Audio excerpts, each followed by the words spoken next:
안녕하십니까. 감사 스마일입니다. 9월 13일 수요일 아침 방송 즐겁게 시작하겠습니다. 오늘의 한 줄 명언은 부자를 만들어준다는 속임수는 빠르게 부자 되기가 아니라 그 쌍둥이 격인 쉽게 부자 되기부터 나온다는 차이가 있다. 쉽게 부자 되기에 속아 넘어갔다가 실패를 맛본 사람들은 M1 빠르게 부자 되기가 불가능하다고 탓한다. 부의 초월 차선 중에서 빠르게 부자 되는 방법이 더 쉬울까요? 쉽게 부자 되는 방법이 더 쉬울까요? 제가 생각했을 때는 빠르게 부자 되기보다는 쉽게 부자 되기가 더 좋을 것 같긴 한데 부자 되시는 분들 보니까 이렇게 빠르고 쉽게 되시는 분들은 많지 않은 것 같습니다. 저는 천천히 가더라도 천천히 부자가 되는, 그러니까 아주 천천히 부자가 되는 방법을 감사스마일은 원한다.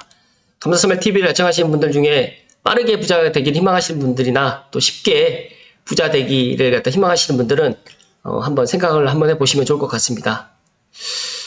그런데 요즘에 이렇게 보니까 부자로 사는 사람들이 행복한 게 아니라 부자가 되기 위해서 이렇게 노력하는 삶이 더 행복하지 않을까? 문득 저는 그렇게 한번 생각을 해보았습니다.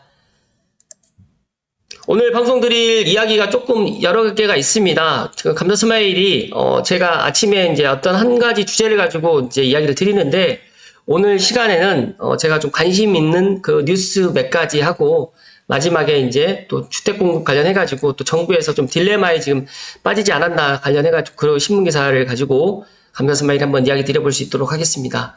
시청하시기 전에 다들 아시죠? 네. 구독과 좋아요, 조떼꾸알은 감사스마일이 방송을 하는데 큰 힘이 되고요. 또 감사스마일이 부동산을 하면서 어떤 분들께 도움이 될 수 있고 선한 영향력을 갖다 줄 수 있는 그런 감사스마일 TV가 되기 위한 작은 구독 버튼과 좋아요 버튼이 시작점이라는 말씀 드리고요. 감사스마일 TV를 애청하시는 분들만이라도 구독과 좋아요 부탁드립니다. 네. 먼저 한국경제TV의 양현주 기자님 기사로 시작합니다. 1만 가구 대이동, 전세시장 뒤흔들 한남 3구역. 드디어 이제 한남 3구역이 시작을 합니다. 저도 지금 몰랐는데 이번 달부터 이제 본격적인 이주를 시작합니다. 이사를 가야 하는 세대수만 1만 가구입니다. 1만 가구. 그러다 보니까 계산을 해봤습니다. 1만 가구면 감사스마일이 여기 삼송에 있는 세대수가 삼송하고 삼송동, 동산동, 원흥동, 그 다음에 저기 신원동까지 합치게 되면 오금동을 제외하고 한 18,000세대, 15,000에서 17,000세대 정도 되거든요. 정말 큰 세대입니다. 만 가구. 그러니까 일반 그런 실감이 안 되겠지만 3인 가구로 따지게 되면 거의 3만 명이 이제 움직인다라고 보시면 되고, 이 많은 세대 수가 서울로만 가는 게 아니라 서울 인접해 있는 경기도로 또 많이들 갈 텐데 전시시장에 적지 않은 영향을 줄 것이다 라고 지금 이야기를 했고요. 한강과 용산공원을 사이에 둔 재개발 사업지인 한남 3구역이 축구장 50개 크기의 조합원 수만 4,000명, 총 사업비만 7조 원에 달하는 곳인데 다 마을 곳곳에 이제 이주 신청서를 접수한다는 현수막이 걸려 있고요.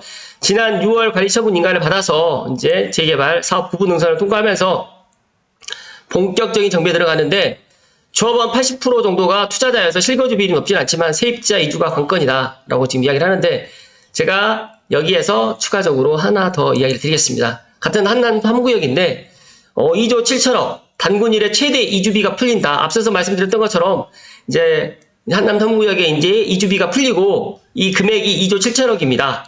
7일부터 이주비 대출 접수를 하는데 지난주죠. 9월 7일이면 지난주 목요일이네요. 평가액 5조 4천억 중에 2조 7천억이 기본 이주비에 추정되고요. 인근 부동산 재투자 문의가 이루어진다. 용산구청 뒤로 이어지는 한남 뉴타운. 감사스마일 생각했을 때 강남을 넘어설 수 있는 용산이 되기 위해서는 이 한남 뉴타운이 정말 멋지게 들어와야 된다라고 지금 이야기를 하는데, 저는 또 개인적으로 이 한남 뉴타운이 빨리빨리 들어와 주기를 기다리는 게 뭐냐면 신사에서 용산 구간이 또 착공이 들어갈 수 있는 그런 또 계기가 또 될 수 있기 때문에 그렇게 이야기 좀 드립니다. 전문가들은 기본 이주비에 추가 이주비를 더한 경우에도 총 이주비가 3조 원 더 넘을 것으로 예상하고 있기 때문에 이렇게 큰 돈이 이주비로 풀리게 되면 아무래도 이제 이주비를 받아서 물론 전세를 갖다 얻는 분도 계시겠지만 인근 지역에 재투자를 하려는 또 움직임이 또 포착하기, 이런 또 투자를 하려고 하는 그런 분들도 있기 때문에, 이런 여러 가지의 또 주변에 있는 그런 부동산 가격을 갖다 들썩일 수 있다라고 또 이야기를 합니다. 여기 보시게 되면 1주택을 소유한 자가 살던 집이 정비사업으로 재건축이나 재개발을 할 때 그 기간 동안 거주하기 위한 목적으로 또 다른 주택을 매입한 경우에는 대체주택으로 인정받기 때문에 비과세 혜택까지 적용되기 때문에 아마 이제 한남 3구역 집을 나와서 아파트가 준공되기 전까지 아마 최소 제가 봤을 때 5년은 힘들고요. 한 8년에서 10년을 갖다가 저는 예상합니다. 그렇기 때문에 8년에서 10년 동안 다른 집을 사고 집이 완성된 이후에 3년 이내에 그 신축 주택으로 가구원 전원 이사해 가서 1년 이상 거주하는 경우에도 대체 주택을 팔 때 비과세 혜택을 받을 수 있기 때문에 이런 비과세 혜택 특례를 갖다 이용하는 그런 투자 수요도 아마 늘어날 것이다 라고 또 이야기를 하고 있습니다. 그래서 제가 생각했을 때 이 한남 뉴타운에 이제 거주하시는 분들이 삼성까지 올까요? 안 올까요? 저는 조심스럽게 삼성까지 올 것이다. 왜냐하면 삼성에 있는 이런 인프라라든지 서울 도심으로 중심으로 이동하는 데 있어가지고 너무너무 좋기 때문에 삼성에 왔다가 뭐 전세든 매매든 이렇게 해서 있다가 아마 한남 3구역으로 들어가지 않을까 그렇게 생각을 합니다. 네. 그리고 이어서 이제 감사스마일 찐팬분께서 이제 보내준 소식입니다. 저도 이제 알고는 있었지만 서울경제의 김민경 한동훈 기자님의 기사인데요. 2조 CJ 라이브 시티 조정 1순위 김포 테크노밸리도 대상 오를 듯이라고 하는데 간단하게 말씀드리면 지금 CJ 라이브 시티 조성 사업이 지금 중단되어 있어요. 아레나 공연장 그 공사가 물론 사업비 공사비 때문에 지금 중단되어 있는데 지금 CJ 기업이 지금 자금난에 지금 봉착해 있기 때문에 이런 것들 때문에 지금 사업이 원활하게 지금 추진되지 않고 있기 때문에 이런 것들을 정부에서 좀 조정을 해주겠다라고 지금 이야기를 합니다. 그래서 10년 만에 민간 합동 PF 조정위원회를 띄운 것은 물가가 급등하고 프로젝트 파이낸싱 자금 조달 금리가 크게 뛰는 등 시장 상황이 크게 악화됐다는 판단에서인데 이런 것들 때문에 지금 PF 사업장에서 어려움이 발생된 것이 사실입니다. 그러다 보니까 이제 여러 이제 사업지가 있어요. 뭐 남양주 별내 복합담지 개발 사업, 고양 관광문화단지 1구역 사업 이렇게 되어 있는데 제가 생각했을 때 CJ 라이브 시티가 지금 조성 대상 민간 합동 PF 주요 사업장 현황으로 되어 있습니다. 그래서 이게 문화복합시설 사업이 아레나 공연장부터 시작해가지고 여러 가지로 지금 이게 들어가 있는데 사업 규모만 2조 원입니다. 그래서 이 부분에 있어서 PF 주요 사업장을 갖다가 정부에서 이제 이런 것들을 조정을 갖다 해서 아무래도 이제 지금 당장 정부가 어떻게 보면 이런 것들을 보증을 갖다가 하면서 글로벌 인플레이션에서 공사비 폭등된 이런 사업장에 대해 가지고 자금난을 겪고 있는 이런 사업장에 대해서 아무튼 이런 조정을 갖다 해서 원활하게 공사를 갖다 재개를 갖다 할 수 있을 것이다 라는 이야기 좀 드립니다. 물론 제가 이 부분에 있어서 전문가는 아니지만 중요한 거는 경기도 고양시에 지금 CJ 라이브 시티 아레나 공연장 사업이 지금 시행되고 있는데 이게 2015년도부터 실시했던 사업입니다. K컬처밸리 조성공모 사업에 들어가 있고 또 이 사업비가 2조 원인데 여기서 중요한 거는 또 아레나 공연장까지 착공이 들어가 있는 사업이다 보니까 이런 것들을 만약에 지금 공사가 중단되어 있고 만약에 진행되지 않는다라고 하면 CJ뿐만 아니라 고양시에 또 미치는 타격이 있습니다. 그렇기 때문에 이런 것들을 여러 가지로 이제 좀 사업을 갖다가 원활하게 재추진될 수 있도록 이런 것들을 갖다가 지금 다시 논의를 한다고 합니다. 그렇기 때문에 이제 어떻게 논의를 해서 어떻게 될지는 모르겠지만 중요한 거는 1순위로 CJ 라이브 시티가 조정 1순위로 해가지고 아마 조정이 될 것이다 라는 이야기를 오늘 이야기 드립니다. 또 새로운 소식들이 있으면 제가 이야기를 드릴 수 있도록 하겠습니다. 정말 안타깝습니다. 저는 이 CJ 라이브 시티가 원활하게 지금 공사가 진행됐다고 하면 내년에 준공이 됐을 텐데 내년에 준공이 돼서 뭐 GTX-A, 킨텍스역과 또 뭐 말 그대로 이제 가깝게 있기 때문에 관광 효과까지 개발이 되고 여러 가지로 또 일산 킨텍스 일대 주변에 이런 또 시너지가 되는데 이게 지금 중단되어 있기 때문에 너무너무 안타깝고 그나마 다행스러운 거는 이런 것들을 조정을 갖다 해주겠다라고 정부에서 지금 나서고 있기 때문에 원만하게 잘 조성이 돼서 CJ 라이브 시티 한류월드 이 사업들이 원활하게 잘 추진되기를 기원드립니다. 잠시만요.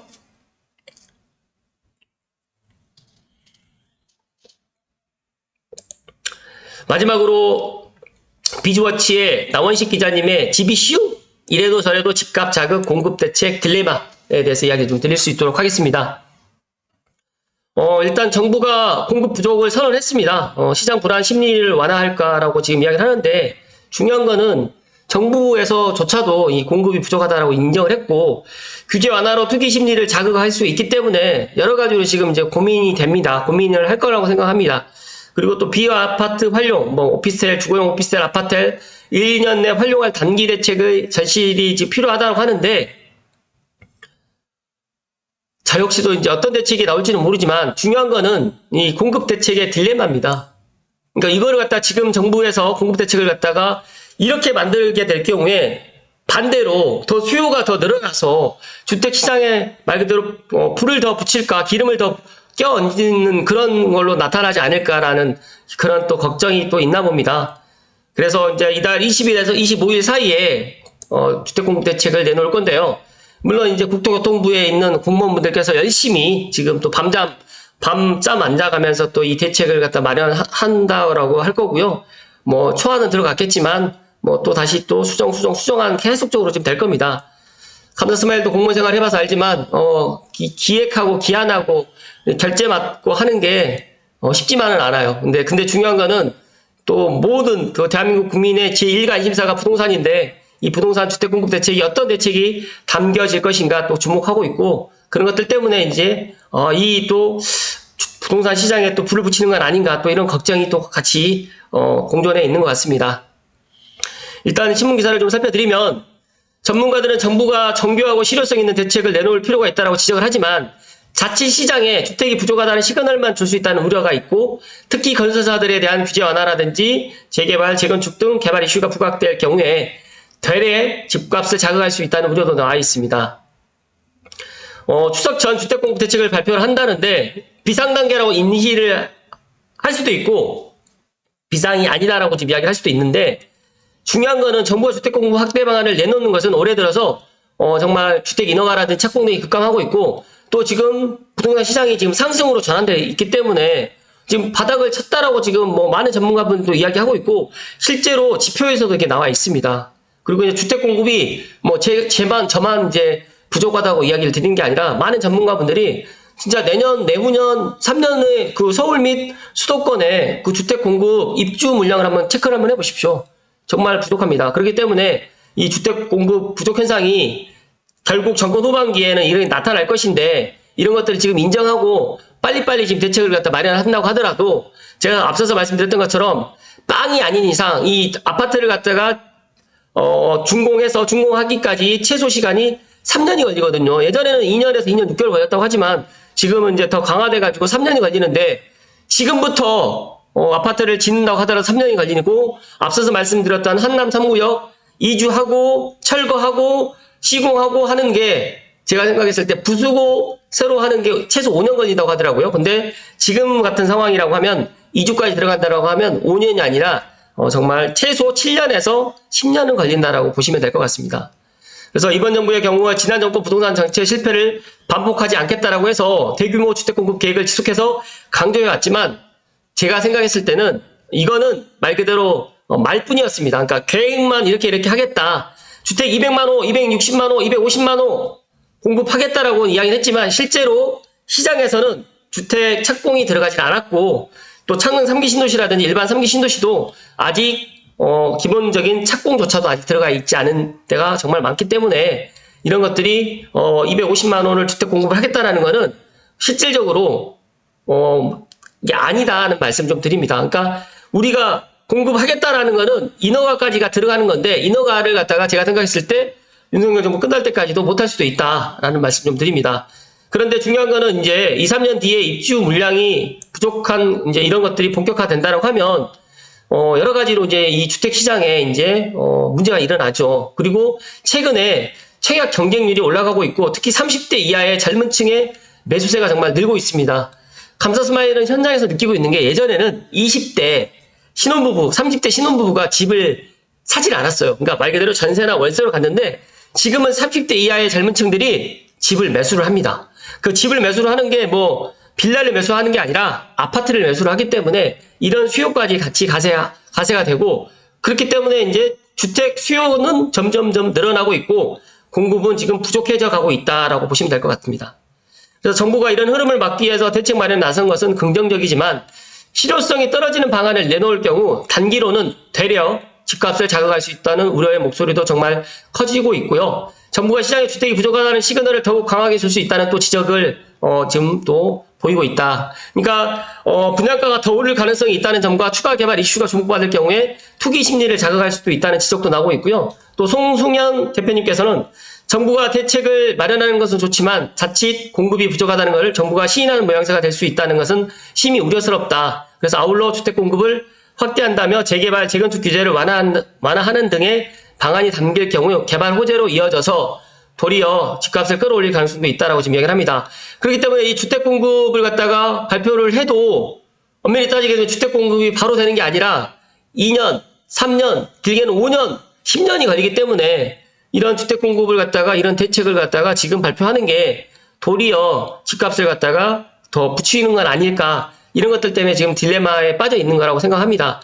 윤지혜 리서치 팀장님께서는 건설사들이 주택건설에 소극적인 이유는 수익성이 크지 않기 때문에 이를 보듬기 위해서라도 수익 보전과 관련된 내용이 담길 수밖에 없는데 결국에는 민간 영역을 활성화하려는 이런 시도로 보일 수밖에 없다. 그러니까 정부에서 이제 공공분양을 더 줄여나갈 수밖에 없고요. 공공에서 분양할 거를 갖다가 민간에서 대신 해달라라고 이렇게 할 수밖에 없다라고 보는 것 같습니다. 그러니까 이런 대책이 나와서 부동산 시장을 갖다가 물론 잠재워줄 수는 있고, 그러니까 지난 문재인 정부 때도 이제 여러 가지의 대책을 많이 마련했었거든요. 그래도 이제 집값을 갖다 한번 올라갔던 집값을 갖다가 잠재우기는 쉽진 않았는데, 오히려 이제 작년 하반기부터 미국의 금리 인상이라든지 우리나라 또 대출 금리 인상이라든지 금융 위기까지는 아니지만 금융적인 거라든지 또 이제 대출 규제로 인해 가지고 일시적으로 이런 수요를 갖다가 좀 막아놨다라고 보시면 되는데, 공급이 아울러 가지고 이제 풍부했다라고 하면 지금도 집을 갖다 사지 않고 대기를 했겠지만 지금 공급이 부족하다는 시그널을 갖다가 이제 수요자들이 알고 있기 때문에 어떻게 보면 지금의 이제 정부에 있는 공급 대책을 갖다가 이렇게 발표를 하게 되면 이런 대책이 과연 집값을 잠재울 수 있을 것인가라는 게 이제 많은 분들의 이제 퀘스천이고 또 이제 그러니까 궁금증으로 남아 있는 거죠. 그러니까 감사스마일도 정부의 대책을 이제 어떤 대책이 나올지는 모르겠지만 뻔하거든요. 지금 나올 수 있는 대책은. 그렇기 때문에 정부에서도 이 공급 대책의 딜레마에 지금 빠져 있지 않을까 한번 생각을 해보았습니다. 마지막으로 이제 고 원장님께서는 지금은 장기적인 대책보다는 당장 수요자들이 주택에 입주할 수 있도록 오피스텔이나 생활형 숙박시설에 대한 규제를 완화해주는 비아파트를 활용하는 방안이 필요하다라고 조언을 했지만 또 정부에서는 또 이거를 또 해주지 않을 수도 있어요. 왜냐하면 이거를 하게 될 경우에 또 다른 것들에 또 영향을 또 미치기 때문에 이러지도 못하고 저러지도 못하고 이제 여러 가지로 지금 고민에 지금 빠져 있을 거라고 생각을 하는데, 제가 생각했을 때는 그래도 오피스텔을 갖다가 지금 완화를 해서 아파트에 몰릴 수 있는, 그러니까 주거용 오피스텔에 이제 아파텔도 있거든요. 그 아파텔로 해서 대체로 해가지고 아마 이런 것들을 수요를 갖다 열어준다라고 하면, 그러니까 공급을 갖다가 좀 늘려준다라고 하면 이 부분에 있어서도 충분히 주거용 오피스텔, 아파트를 갖다가 매수할 수 있는 젊은 층에 있는 분들도 있을 것이다. 그렇기 때문에 아파트로 쏠림 현상을 갖다가 조금 막아줄 수 있는 부분도 없지 않아 있을 것이다 라는 말씀을 감사스마일은 이야기를 좀 드립니다. 3년 또는 5년 뒤를 얘기하는 대책보다는 기존 주택이나 이제 막 신축하는 주택을 활용할 수 있는 방안을 찾는 게 당장 1년 내서 2년, 엄밀히 따지게 되면 지금 내년 4월 총선이 있기 때문에 정부에서는 지금 주택 가격이 상승하는 걸 갖다 어떻게든 막으려고 할 겁니다. 내년 4월 이후에 이제 그 부분에 있어서는 또 다시 또 논의를 하겠지만, 중요한 거는 지금 국회에서 통과가 돼야지만 통과되는 법안들이 여러 개가 지금 있기 때문에 이런 것들도 지금 여러 가지로 지금 여야 그다음에 정부에서도 생각을 하고 있는 것 같고, 제가 이 헤드라인 기사처럼 이래도 저래도 집값을 자극할 수밖에 없다. 그러니까 이 공급 대책을 갖다가 일단 발표하는 것 자체부터 집값이 올라갈 수밖에 없다라는 말씀을 감사스마일은 조심스럽게 이야기를 드립니다. 그렇기 때문에 공급 대책이 딜레마가 될 수밖에 없고, 어떤 공급 대책이 나온다고 하더라도 우리의 그런 구미에 아니면 우리 수요자들이나 아니면 감사스마일 TV를 애청하시는 분들이 모든 사람들이 만족할 수 있는 그런 대책은 나오지는 않을 것이다 하는 말씀을 오늘 끝으로 이야기 좀 드립니다. 잠시만요.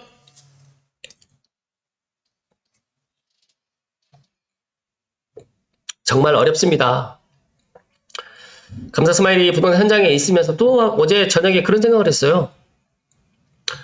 야, 정말 가격이 떨어진다고 그렇게 집을 안 살 때가 불과 몇 개월 전이었는데 지금은 또 집을 살려고 지금 사람들이 지금 막 지금 몰리고 수요가 지금은 정말 청약시장도 너무너무 과열되어 있고 작년 12월 조초주공 미분양 사태를 보면서 그때 아까 지금 딱 정확하게 말씀드리면 9개월도 안 됐거든요.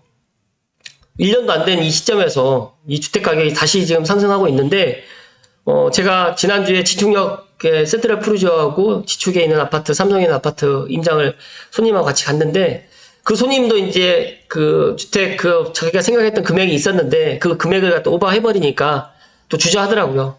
근데 제가 그분께는 강요를 드리진 않았지만 감사스마일 TV를 애청하신 분들 마찬가지입니다. 저는 절대 강요 드리지 않습니다. 왜냐하면 제가 살 게 아니고 제 방송을 보시는 분들이 생각하시고 고민하시고 사시는 거기 때문에 만약에 제 말씀 듣고 사가지고 뭐 예를 들어서 몇 억이 올랐다고 해서 뭐 저한테 10원짜리 하나 주는 것도 아니기 때문에 저는 그런 이야기를 드리고 싶은 게 아니라 이 팩트 그리고 이제 이래도 저래도 집값이 오를 수밖에 없다. 그러니까 올 하반기에 집값이 떨어지겠다라고 이제 지금도 이제 일부 이제 부동산 전문가분들은 더 떨어질 것이다. 데드캣 바운스다. 또 내년에 더 떨어진다. 지금보다 더 떨어진다라고 이야기하지만 주택 공급이 없는 상태에서 집값이 떨어진다? 그리고 이제 금리를 갖다 내년에 미국이 금리를 갖다 지금보다 더 많이 올릴 수도 없고 우리나라는 지금 금리를 내려야 되는 상황인데 지금 못 내리고 있습니다. 그런 상황이 뒷면에 있는데 이런 상황에서 정부에서 집값이 내려가기를 갖다가 바라지도 않을 거고 그렇다고 이제 물가 상승률만큼만 올라가기를 바랄 텐데 그게 마음처럼 되지 않는 거죠. 그래서 집값이 내려갈 때는 사람들이 거들떠보지도 않는데 집값이 올라가는 그 시점에서는 또 많은 분들이 또 살려고 이런 모습들을 보면서 참 부동산 어렵다라고 생각이 듭니다. 이런 것들을 저는 이제 알고 있지만 모르시는 분들께 제가 이런 것들을 설명을 해주고 지금의 현재 시장의 분위기는 이렇습니다 이야기를 드리는 게 어떻게 보면 어렵다는 말씀을 좀 조심스럽게 이야기 드립니다. 집이 한 채만 있으면 오르든 떨어지든 상관이 없는데 집이 두 채부터 이상 있는 분들은 올랐으면 더 좋을 것이고 집이 없는 분들은 집값이 내려가면 좋겠지만 우리나라 집값이 제가 생각했을 때는 2030년도까지 2030년 제가 봤을 때 2030년도까지는 계속적으로 우상향 되지 않을까 저는 그렇게 예상을 합니다. 제 예상이 좀 빗나가기를 바라는 거고요. 어찌됐든 간에 오늘 여러 가지 이야기 좀 드렸는데 다소 길게 이야기 드렸습니다. 오늘 즐거운 수요일 되시고 행복 가득 하십시오. 고맙습니다.